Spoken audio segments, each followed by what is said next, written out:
Começamos hoje o capítulo 22 do livro do Gênesis, um dos capítulos mais impressionantes, porque é a primeira vez e única no Antigo Testamento que Deus Todo-Poderoso pede a alguém para sacrificar o seu próprio filho.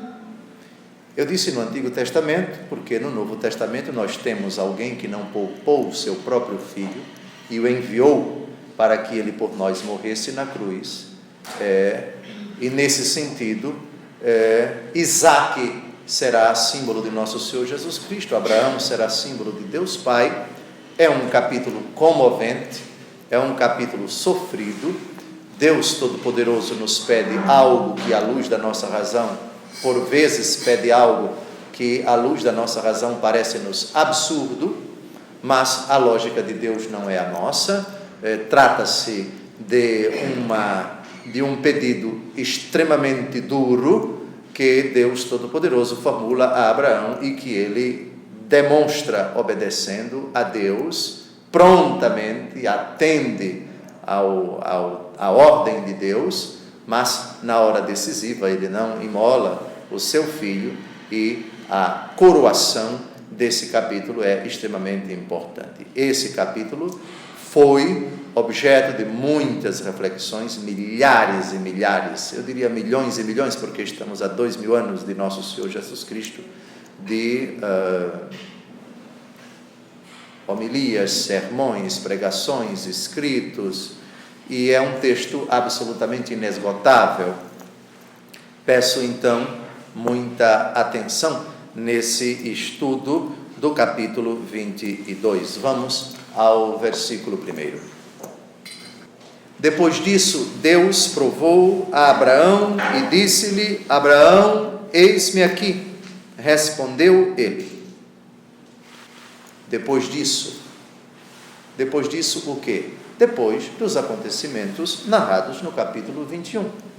E o que foi narrado no capítulo 21? O nascimento de Isaac e a aliança que Abraão faz com Abimeleque. Tudo isso acontece mais ou menos nessas proximidades aqui. Estamos no deserto do Negueb, precisamente em Bersabeia ou Berseba, não muito distante da faixa de Gaza, a então Filisteia, onde Abimeleque era rei. Está claro? Distância de Bersabeia para o Monte Moriá, aonde Deus manda Abraão com seu filho. O Monte Moriá é Jerusalém. Jerusalém é uma cidade edificada sobre um monte, o Monte Sião. Mas ao lado do Monte Sião tem o Monte Moriá. Na verdade, discute-se se o Monte Sião outrora era chamado Monte Moriá, e portanto estaríamos tratando de um único monte, e nesse sentido parece que os muçulmanos pensam assim, porque a mesquita, o Domus da Rocha, a mesquita de Al-Aqsa, construída exatamente sobre as ruínas do antigo templo de Jerusalém, para os muçulmanos não se discute. Aquela mesquita, outrora já foi o templo de Salomão, aquela mesquita foi edificada no Monte Moriá. Alguns judeus também pensam assim, porque consideram aquele lugar não a mesquita, mas ali nas proximidades, o Muro das Lamentações também é sagrado para eles. Quem vê o mapa da cidade de Jerusalém hoje, enxerga os próprios judeus, a própria Secretaria de Turismo da Prefeitura da cidade de Jerusalém, faz uma distinção. Monte Sião fica aqui, Monte Moriá fica ali, mas tudo dentro da cidade de Jerusalém. Bom, o que vai acontecer é exatamente no monte onde hoje está edificada a cidade de Jerusalém, que na época de Abraão simplesmente não existia. E se existia, era algo muito pequeno, muito rudimentar. Lembram de Melquisedeque, rei de Salém, aquele a quem Abraão se apresentou para a oferecer o dízimo de tudo, depois que ele voltou da batalha de Kedorlaomer, que travou a batalha contra os reis de Sodoma e de Gomorra e de outras 3 cidades, de Segó e de outras 3 cidades, e levou cativos os que se tornaram prisioneiros, e Ló também, etc. E Abraão foi atrás até perto de Damasco, e assim por diante. Então, no tempo de Abraão, com toda certeza, não existia a cidade de Jerusalém. Existia, sim, alguma cidade, que não sabemos se era exatamente ali. Flávio Josefo diz que Melquisedeque era rei de Salém, e identifica Salém com Jerusalém, a Jerusalém atual. Bom, de qualquer maneira, geograficamente, Abraão vai se deslocar de Bersabeia para Jerusalém. Distância 80, 85 quilômetros, mais ou menos, não mais do que isso. De carro, evidentemente, é um pouco mais, por causa das curvas, etc. Bem, Deus provou Abraão. Provou, ou outra tradução, tentou. Vejam, a palavra tentar tem 2 sentidos. Tem um sentido pejorativo, de levar uma pessoa a cair, a cometer o pecado. Nesse sentido, Deus não tenta ninguém, o diabo tenta. As tentações de Cristo no deserto, não é? Então, é tentação no sentido de o tentador deseja que o tentado caia, o tentado peque. Não é esse o sentido. E existe tentar no sentido positivo. Meu filho vai tentar passar no vestibular, vai tentar passar no teste da OAB, vai tentar conseguir um emprego, etc, etc. Então, tentar aqui tem outro sentido, tem outra conotação. O que é tentar aqui? Submeter a prova. Então, eu vou tentar o vestibular, eu vou me submeter à prova do vestibular. Está claro? Está claro? Então, na Bíblia, algumas vezes, o verbo utilizado na língua portuguesa é tentar. Deus tentou. Entenda-se nesse sentido, está claro? Alguém tem aí a Bíblia de Jerusalém? Não. Bem, mas é o sentido, tentar tem 2 sentidos. Provar também tem 2 sentidos. Aqui estamos diante de uma submissão de Deus. Deus vai expor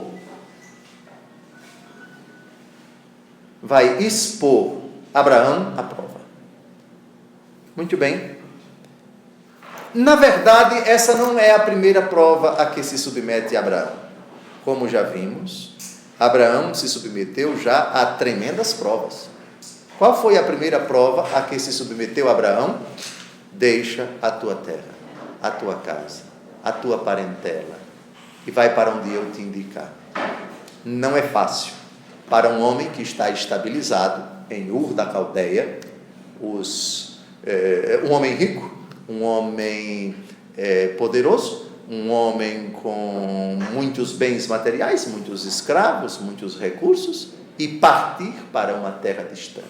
É claro que ele leva todos os seus bens consigo, mas de qualquer maneira é um choque, de qualquer maneira é uma ruptura, de qualquer maneira ele vai abandonar tudo, vai começar do zero, porque quando você se muda de um lugar para o outro, você vai começar do zero. É adaptação à casa, a amigos, a profissão, a estabilidade emocional, estabelecer novas amizades, etc, etc. Primeiro teste. E ele, sem pestanejar, sem titubear, sem hesitar, foi. Depois, Abraão se separa de Ló, o seu sobrinho querido. Lembram quando eles chegam na Terra Santa? Houve uma disputa entre os empregados de Ló e os empregados de Abraão, e Abraão chama o sobrinho muito querido: meu filho, veja, não vamos brigar entre nós somos irmãos, etc. Escolha, tem muita terra, se você for para a direita, eu vou para a esquerda, se eu for para a esquerda, você vai para a direita. E Ló escolheu Sodoma. E Abraão foi morar nos carvalhos de Mambré, atual Hebron. Estamos ali uns 50, 60 quilômetros de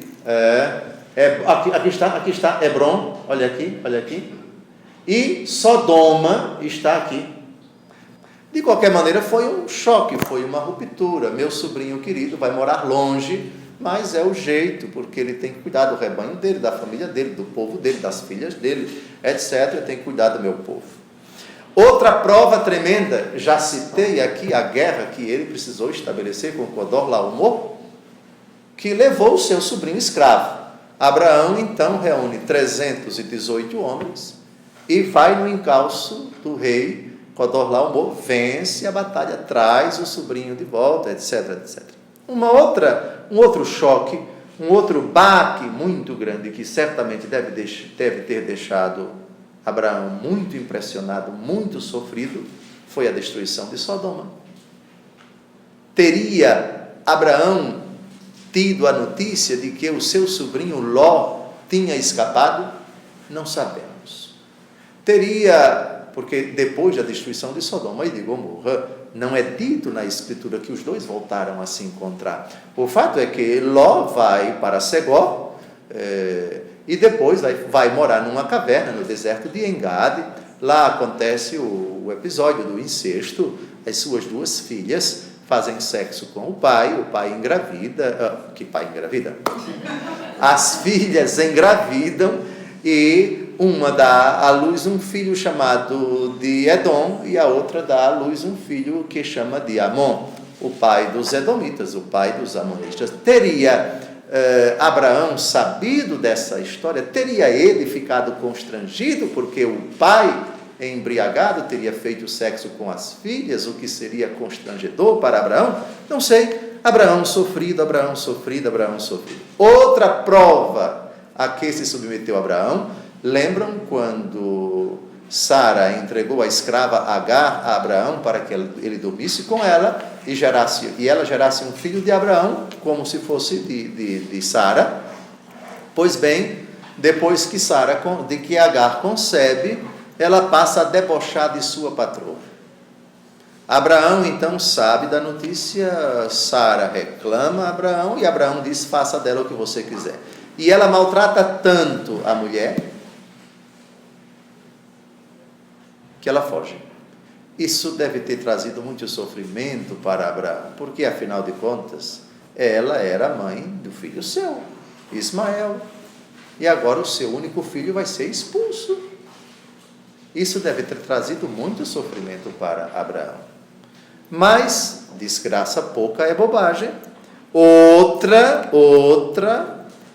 Outro constrangimento tremendo, depois que nasce, no capítulo anterior, depois que nasce Isaque, que já está pichototinho, o adolescente Ismael começa a debochar da criança. Sara vê e fica indignada e determina a expulsão de Agar com o adolescente, seu filho Ismael. Abraão ficou profundamente triste, diz o texto. Então, estamos diante de um homem que já sofreu muito. Estamos diante de um homem duramente provado. Só que essa prova do capítulo 22 é a mais dura de todas. Afinal de contas, ele aguardou tanto tempo.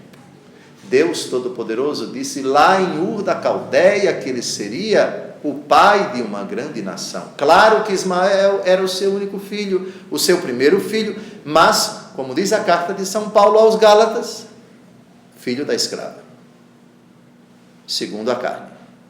Já Isaque é filho da promessa.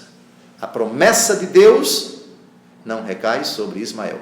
Deus abençoará Ismael. Ismael vai ser o pai de uma grande nação, pai de 12 reis, etc., todos descendentes de Abraão, mas a promessa vai residir na linhagem de Abraão, que parte por Isaque, que passa por Isaque. Muito bem. Abraão, eis-me aqui, respondeu ele. Prontidão, imediatez, incondicional abertura e disponibilidade, incondicionais abertura e disponibilidade a Deus. Eu penso que nesse primeiro versículo, antes de tratarmos do monólogo, até aqui é diálogo, mas depois é monólogo, que Deus vai dizer, Abraão não vai responder, vai na manhã seguinte, logo de madrugada, no versículo 3, vamos ver daqui a pouco, ele já vai obedecer.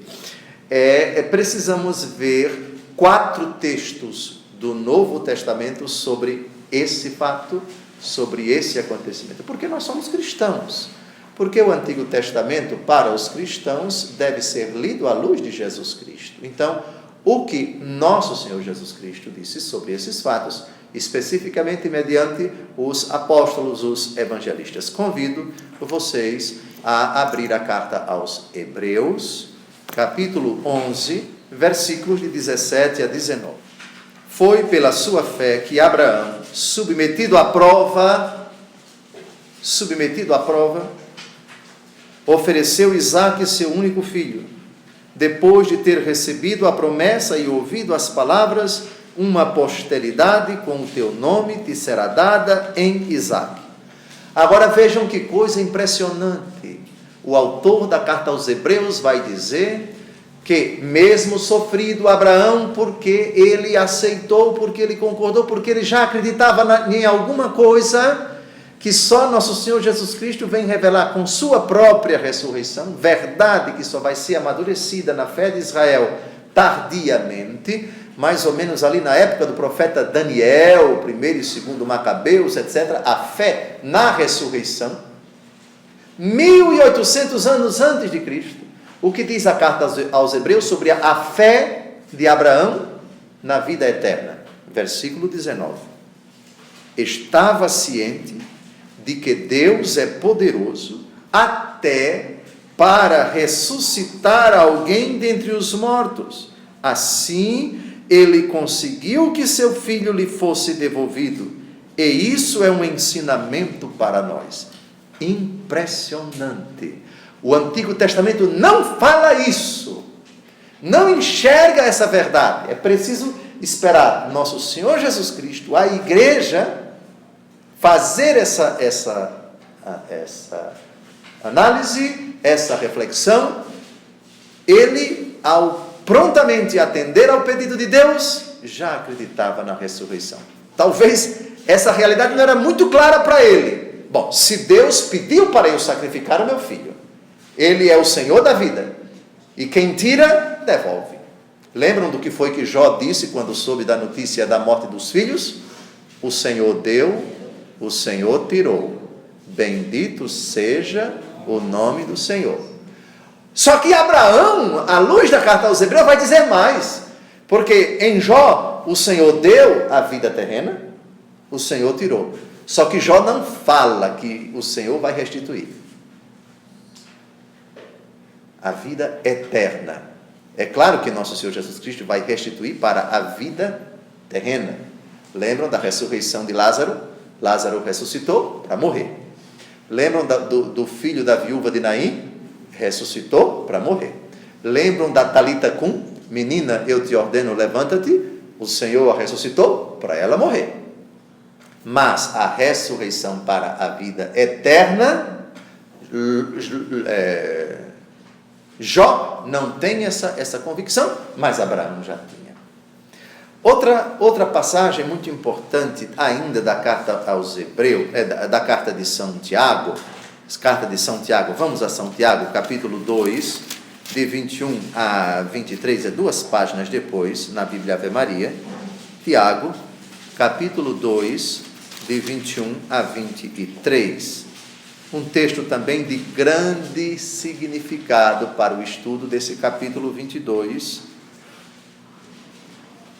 Abraão, nosso pai, não foi justificado pelas obras, oferecendo seu filho Isaque sobre o altar? Justificado pelas obras. Lembram? Muitos protestantes dizem que as obras de nada adiantam, que o homem é justificado somente pela fé. Claro que São Paulo disse que o homem é justificado pela fé, mas não somente pela fé. Ele mesmo disse, Gálatas capítulo 5, versículo 6, nem a circuncisão justifica, nem a incircuncisão justifica, mas a fé que age pela caridade. As obras da fé, não da lei de Moisés, evidenciam a fé. Portanto, gravem esse texto, para nós é fundamental. O homem é justificado no Novo Testamento pela fé e pelas obras da fé. Onde está que o homem é justificado pelas obras da fé? Tiago 2, versículo 21, 22, 23 e 24. Abraão, nosso pai, não foi justificado pelas obras, oferecendo o seu filho Isaque sobre o altar? Vês como a fé cooperava com as suas obras e era completada por elas. Eu tenho a fé em Jesus Cristo, basta. Basta não, meu bichinho, porque é preciso completá-la com alguma coisa, com as obras. Não as obras da lei de Moisés, mas as obras da fé. É nesse mesmo capítulo que São Tiago diz que a fé sem as obras é morta. Então, essa discussão que tenta contrapor fé e obras é absolutamente superada. É só você conhecer um pouquinho do Novo Testamento para dizer, basta, que eu já conheço suficientemente o que a Santa Escritura diz sobre esta dualidade, não dualismo, entre fé e obras. São duas dimensões que se supõem e que se exigem. Não pode existir obras da fé sem a fé. Da mesma forma como não pode existir fé sem obras. E continua o texto, versículo 23, assim se cumpriu a Escritura, que diz, Abraão creu em Deus, e isto lhe foi tido em conta de justiça, e foi chamado amigo de Deus. O versículo 24 não é menos importante, e peço a vocês que sublinhem e destaquem com amarelo, cheguei na versão eletrônica. Vedes como o homem é justificado pelas obras e não somente pela fé? Está claro? Versículo 24, sim, versículo 24. Esse texto é imprescindível no estudo do capítulo 22 do livro do Gênesis. Voltemos agora a Hebreus capítulo 10, versículos de 5 a 10, porque enquanto vocês procuram, lembrem da cena que vamos ver daqui a pouco. Abraão pega o seu filho e parte para o Monte Moriá com 2 escravos.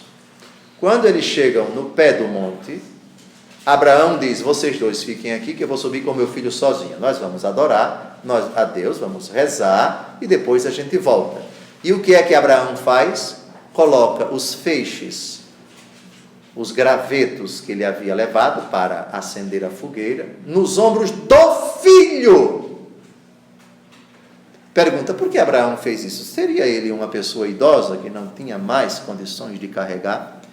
Se é verdade, provavelmente a idade do garoto Isaque não era uma criança. Seria desumano você colocar esses feixes nas costas de uma criança. Vamos então supor, pelo menos, que estamos diante de um garoto de 14 anos, de 15 anos, de 16 anos, com estrutura física suficiente para carregar nas costas esse feixe. Bom, o texto não diz qual era a idade de Isaque nesse episódio. Bom, isso faz lembrar o quê? Quem foi aquele que preso e foi julgado e depois chicoteado, e lhe impuseram uma cruz nos ombros para ele levar até o Calvário? Nosso Senhor Jesus Cristo. Os padres da igreja vão enxergar aqui, nesse fato, Isaque com os gravetos, com a lenha nas costas, uma imagem de Nosso Senhor Jesus Cristo. Hebreus 10, de 5 a 10. Eis porque, ao entrar no mundo, Cristo diz, não quiseste sacrifício nem oblação, gravem a palavra sacrifício, mas me formaste um corpo, holocaustos e sacrifícios, gravem esse nome, pelo pecado não te agradam. Então eu disse, eis que venho, porque é de mim que está escrito no rolo do livro, venho, ó Deus, para fazer a tua vontade.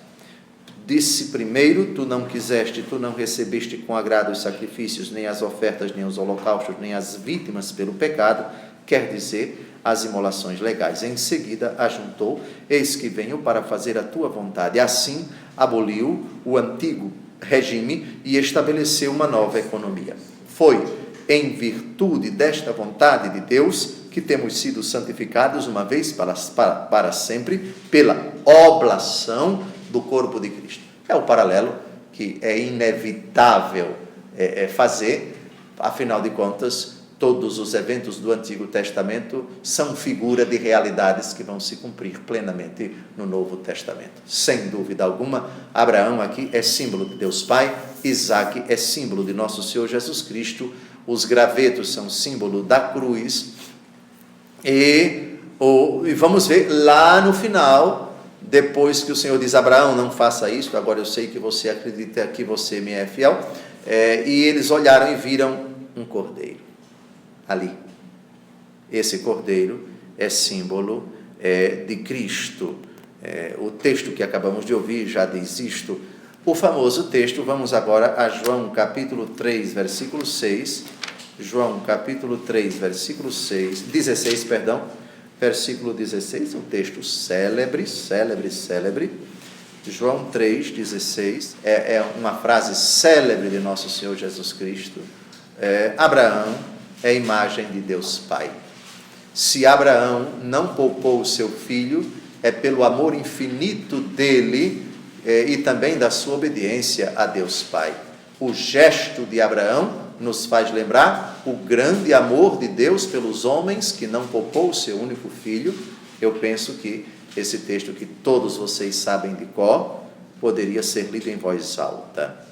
Com efeito, de tal modo, Deus amou o mundo, que lhe deu seu Filho único, para que todo o que nele crê não pereça, mas tenha a vida eterna. Então já temos um critério muito seguro para compreender o porquê em termos. Nunca podemos compreender o mistério de Deus, a vontade de Deus. Porque Deus vai fazer esse pedido tão misterioso, tão doloroso ao nosso pai Abraão, que acreditou e isso lhe foi reputado em conta de justiça. Versículo 2. Deus disse: toma teu filho, teu único filho, a quem tanto amas, Isaque, e vai à terra de Moriá, onde tu o oferecerás em holocausto, sobre um dos montes que eu te indicar.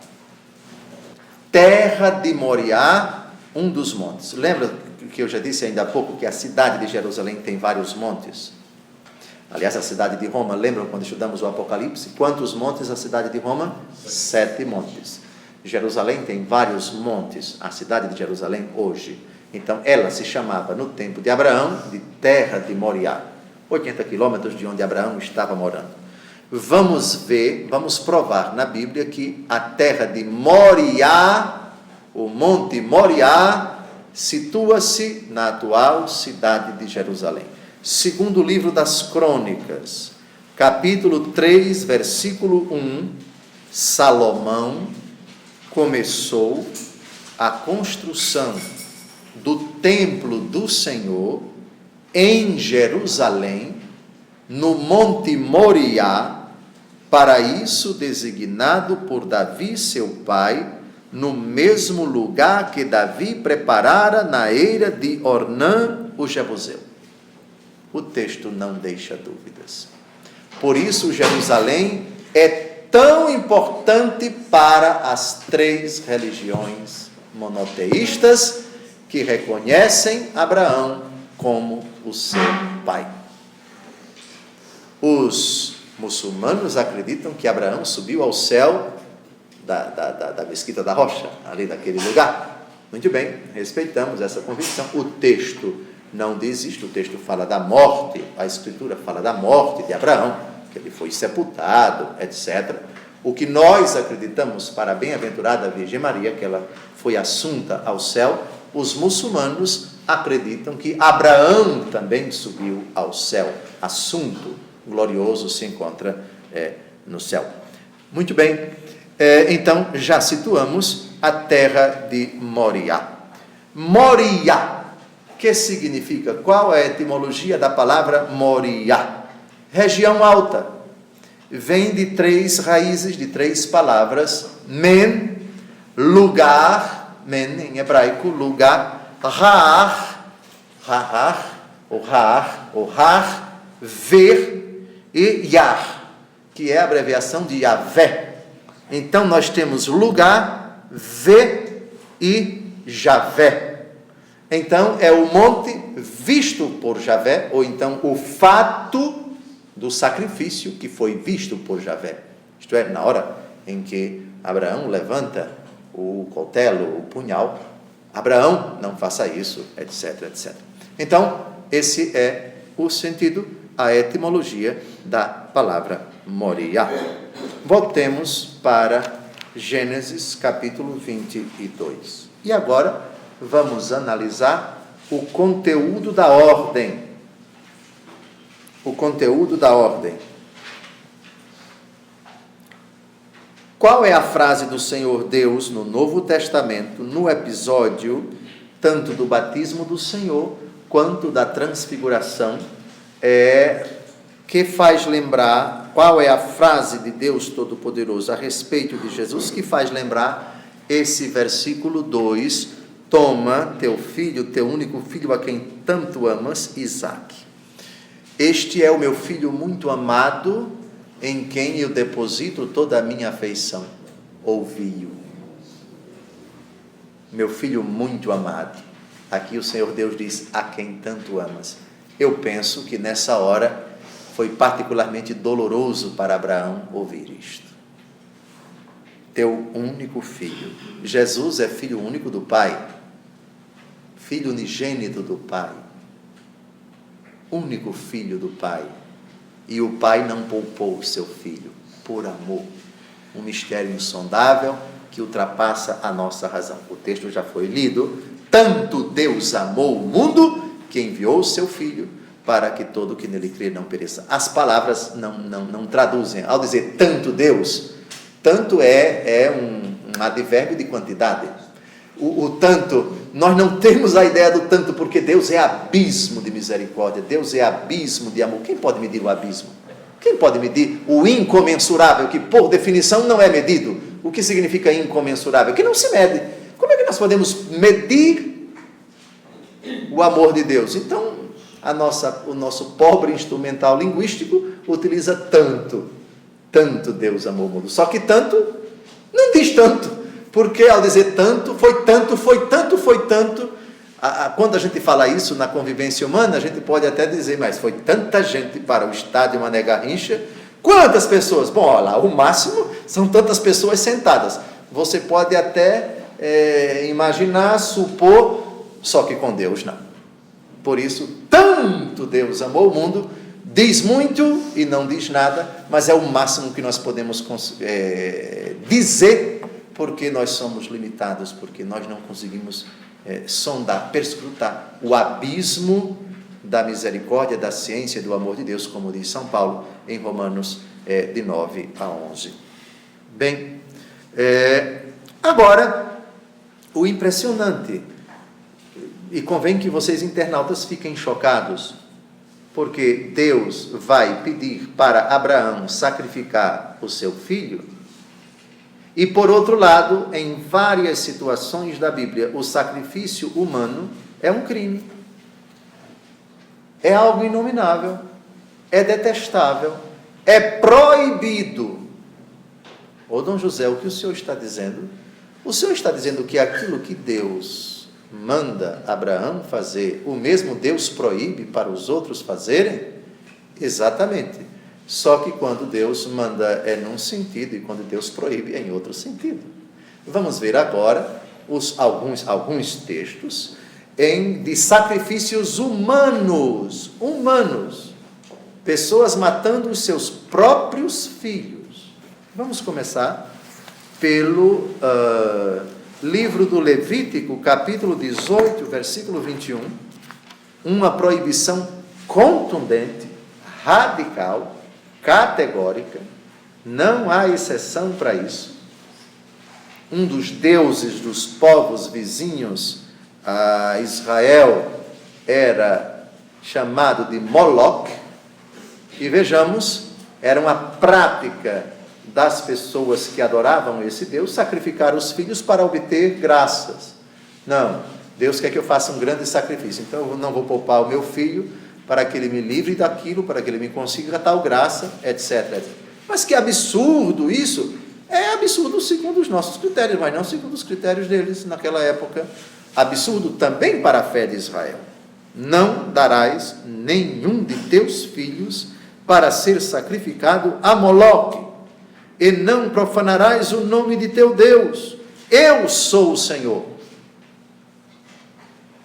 Tem uma diferença básica entre a ordem de Deus para Abraão e a iniciativa dos pagãos em sacrificar os seus filhos.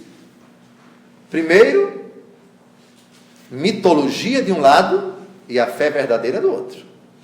Mitologia, o homem cria Deus. O homem inventa Deus. Ou inventa os deuses. Na verdadeira fé, Deus se revela ao homem. É diferente. Então, na fé monoteísta, revelada, o verdadeiro Deus vem ao encontro do homem. Deus fala para o homem. A iniciativa de qualquer coisa parte de Deus. Na mitologia, é o contrário.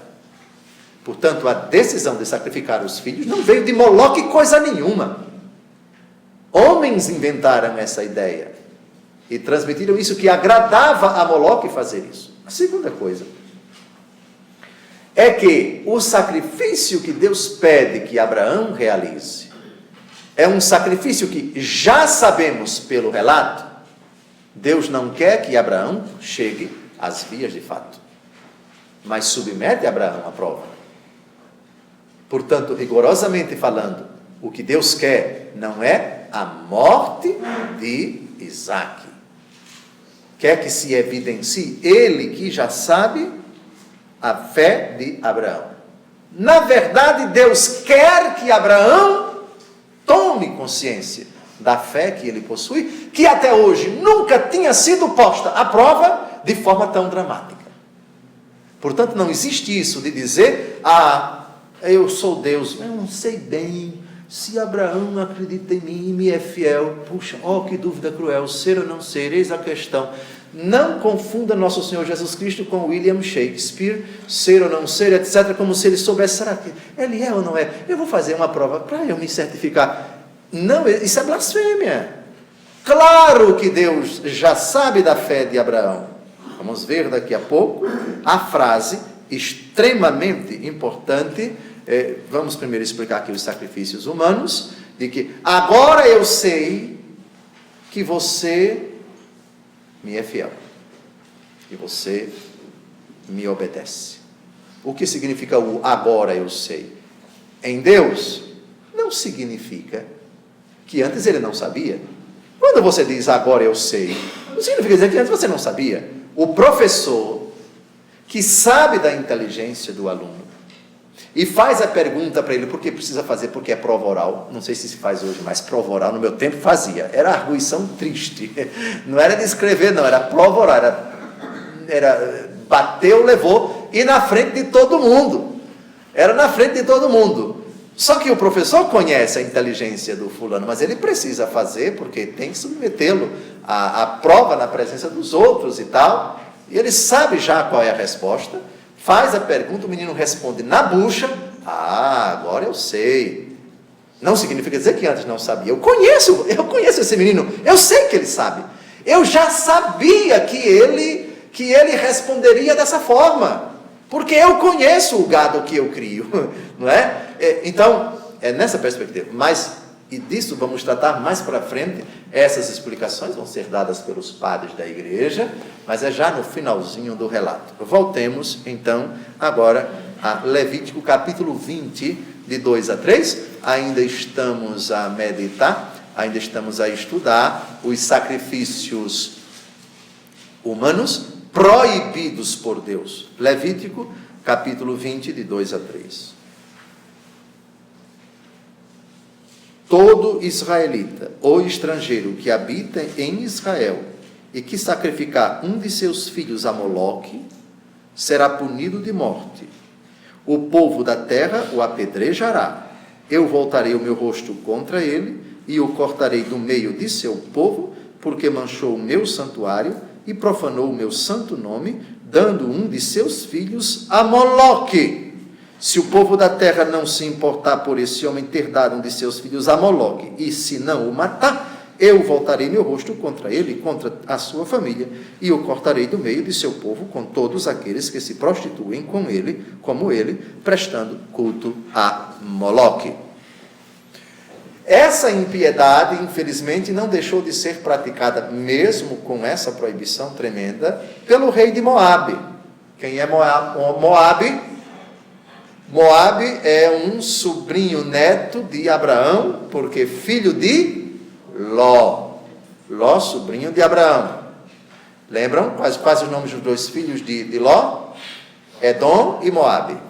Moabe, o pai dos moabitas. Pois bem, vamos ver o rei de Moabe sacrificando seu filho. Impiedade, impiedade. Segundo o livro dos Reis, capítulo 3, versículo 27. Tomando então o seu filho primogênito, que deveria reinar depois dele, ofereceu em holocausto sobre a muralha. Isso provocou uma tal indignação entre os israelitas, que estes se retiraram e voltaram para a sua terra. Veja, os israelitas sabiam do episódio de Abraão. E por que não se chocaram? Porque foi Deus, o verdadeiro Deus. Não foi iniciativa de Abraão. Aqui foi iniciativa do rei de Moabe. E para um Deus pagão, um Deus fruto da invenção dos homens, é bem diferente. Então Israel sabia distinguir as coisas. E agora, um outro fato muito interessante. Vocês lembram da grande profecia no livro do profeta Isaías, capítulo 7, versículo 14, que nós sempre recordamos ao longo de todo o ano, faz parte, todo católico sabe de qual é essa frase: eis que a virgem conceberá e dará à luz um filho, e ele se chamará Emanuel, que quer dizer Deus conosco. Isso foi dito, sabe a quem? Ao rei Acais, lá no capítulo 7 do livro de Isaías. Só que esse mau caráter foi um dos piores reis de Israel. Tíbio, covarde, medroso, bajulador, idólatra e mais, assassino, porque matou seu próprio filho. Lembram que o profeta disse a ele: peça um sinal a Deus, ele vai mandar, a batalha, Deus vai estar do seu lado, não faça aliança com os povos pagãos, contra o rei que está querendo invadir Israel, confie somente em Deus. Eu não vou tentar a Deus. O profeta se indignou e disse: eis que a virgem conceberá, eis o sinal, o Senhor dará esse sinal, etc, etc. Vamos ao livro dos Reis, ao segundo livro dos Reis, capítulo 16, versículos de 1 a 4, ver o que esse mau caráter fez. O que esse mau caráter fez. Primeiro, vejam o que esse criminoso fez: um bajulador, um homem que fazia de tudo, literalmente foi beijar os pés de Tegla-Falassar, rei da Assíria. Que coisa vergonhosa, a que ponto chega um rei mau caráter, um rei sem personalidade, um rei que na verdade fez uma coisa ridícula. Um ser humano digno não se prestaria jamais a isto. Vejam, assim começa o capítulo 16, no ano 17 do reinado de Pecá, filho de Romélia, Acais, filho de Joatão, rei de Judá, começou a reinar. Tinha 20 anos quando começou a reinar, e reinou durante 16 anos em Jerusalém. Não fez o que era bom aos olhos do Senhor. O que nos interessa está no versículo 3, isso é chocante. Chegou até a passar o seu filho pelo fogo, segundo o abominável costume dos povos que o Senhor tinha expulsado de diante dos filhos de Israel. Oferecia sacrifícios e incenso nos lugares altos, nas colinas e debaixo de toda árvore frondosa. Vejam o que o mau caráter chegou a fazer para não perder o trono. chegou até a propor ao rei da Assíria que ele fosse o seu vassalo. Versículo 7. Ele tinha enviado delegados até Tiglat-Pileser, rei da Síria, para dizer: eu sou teu servo, teu filho, vem, livra-me das mãos do rei da Síria e do rei de Israel, que se coligaram contra mim. Repare que vergonha, que coisa humilhante, que professa fé no verdadeiro Deus se dobrar diante de um pagão. Acais tomou prata, pronto, agora vai tentar comprar com joias, com dinheiro, vai usurpar a riqueza de Israel, e vai dar uma propinona, não é propininha não, é uma propina tremenda para o rei. Que coisa ridícula. Tomou prata e ouro que se encontrava no templo do Senhor, e nas reservas do palácio real, e mandou-os de presente ao rei da Assíria. Este aqueceu ao seu pedido, atacou Damasco, apoderou-se dela, deportou a sua população para aqui e matou a Razim.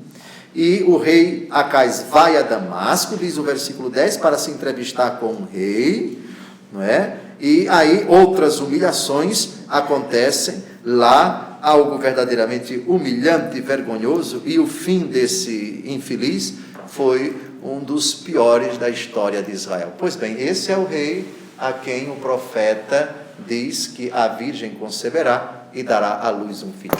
Chegamos numa época tão triste, numa humilhação tão grande, a realeza de Israel chegou a um grau de extrema desmoralização, profunda humilhação. Nós temos aqui um homem cheio de pecados, situação triste até dizer basta, na história de Israel, Acais, rei de Judá. Pois bem, então, esse rei sacrifica o seu próprio filho. Essa grande digressão eu fiz somente para ilustrar que, fora do contexto da verdadeira fé, sacrificar os filhos sempre foi uma abominação no Antigo Testamento. Todavia, com aquelas matizações que eu já fiz, a iniciativa partiu do verdadeiro Deus, que não queria a morte de Isaque, tanto é que foi Deus quem impediu que Abraão matasse o seu filho. Ele o faz, Abraão não compreende isso na hora, mas para evidenciar a coerência de Abraão, a fidelidade, a obediência dele ao seu Deus. Voltemos a Gênesis, capítulo 22, vamos avançar um pouquinho mais, versículo 3. No dia seguinte, pela manhã, Abraão selou seu jumento, tomou consigo 2 servos e Isaque seu filho, e tendo cortado lenha para o holocausto, partiu para o lugar que Deus lhe tinha indicado. Bem, me permitam ler para vocês o que Orígenes, um dos padres da igreja, ele viveu na cidade de Antioquia, de Alexandria, no Egito, no século III, e ele faz uma leitura muito bonita desse versículo 3 que nós acabamos de ler. Abraão levantou-se de madrugada. O autor acrescenta de madrugada, porque quer mostrar, talvez, que em seu coração brilhava um princípio de luz. Madrugada, o sol já desponta, né? Os primeiros raios de luz. Preparou a lenha, tomou consigo seu filho, não delibera, não discute, não compartilha com ninguém o seu plano, mas que em seguida se coloca a caminho. E chegou ao lugar que havia dito o Senhor ao 3º dia. Omito falar do mistério que se oculta por detrás do 3º dia, que é aquilo que vai aparecer no versículo 4. Fixo-me na sabedoria e nas intenções mais do que na prova. Assim, ainda que tudo devia acontecer nos montes, não havia nenhum monte nos arredores. Por isso, o caminho se prolonga durante 3 dias.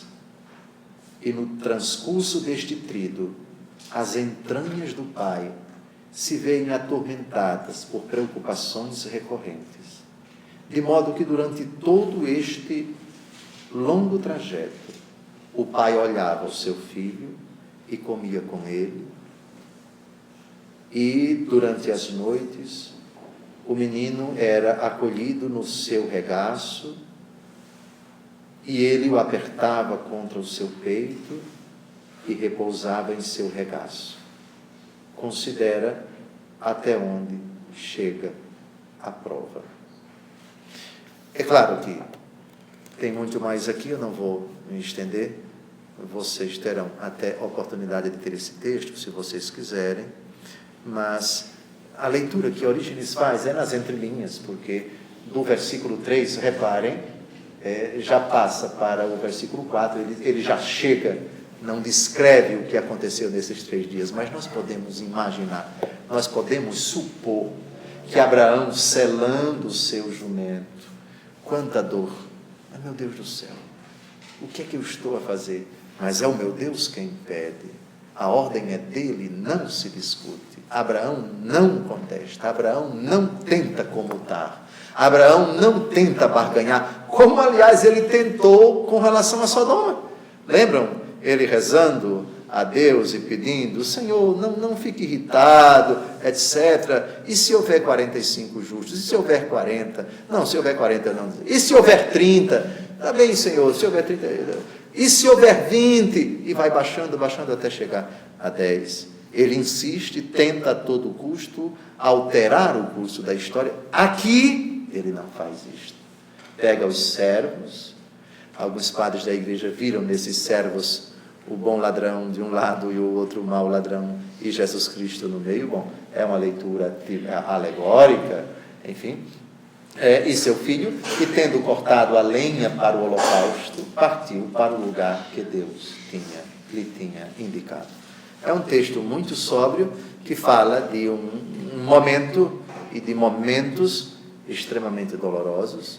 Na próxima semana nós vamos retomar o texto, um dos textos mais bonitos para nós, sempre, quando se trata da virtude da fé, quando o assunto é fé, seja por aquilo que a carta aos Hebreus diz, que Abraão creu, citando Gênesis 15, Abraão creu, isso lhe foi imputado em conta de justiça. Se o assunto é fé, no Antigo Testamento é imprescindível citar a figura de Abraão.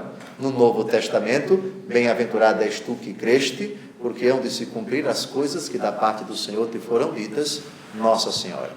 Modelo de fé no Antigo Testamento, Abraão. Modelo de fé no Novo Testamento, os mais importantes modelos, Abraão, Antigo Testamento, Nossa Senhora, o Novo Testamento.